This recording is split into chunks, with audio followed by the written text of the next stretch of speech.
From Arsenal's point of view, you won the Premier League, you were in the Champions League final. You want to go again and kick on. So it's not you don't want to show any signs of complacency, resting on your laurels. You have to go again and push again. And I think this would be a sort of statement signing to the squad, to everyone, to the fan base, to saying, okay, we're going to go again and trying to be back-to-back champions.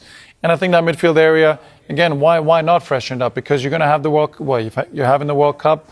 Declan Rice, the likes of him, Ødegaard, they're going deep in the tournament. They won't be with this team until at some point in August without a huge break. So again, you're going to have to manage minutes. You're going to have to manage these players and their workloads, and wanting to again compete in all of the competitions, not just by the Premier League.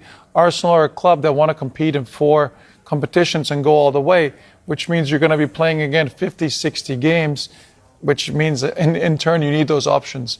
I think Bruno Guimarães would be an incredible signing, would strengthen that team even more, and give him another great option. It's a difficult situation. I think unfortunately there are some certain realities within the game, within the Premier League, and I think it was just within football. I think when Newcastle have pushed since the takeover, they've done all these great things, absolutely, and they've been in the Champions League. But the 1 year you're not in the Champions League, a lot of players don't have patience, and they've had some PSR issues, they've had some financial issues, where they're also not a club that can just spend and spend and spend and spend. So you have to balance the books, and maybe this is a case of balancing the books by having to sell some of these players and reinvest in some other assets, make some money, make some profit, and then look again to the future and kick on again. So it's a very difficult situation for them.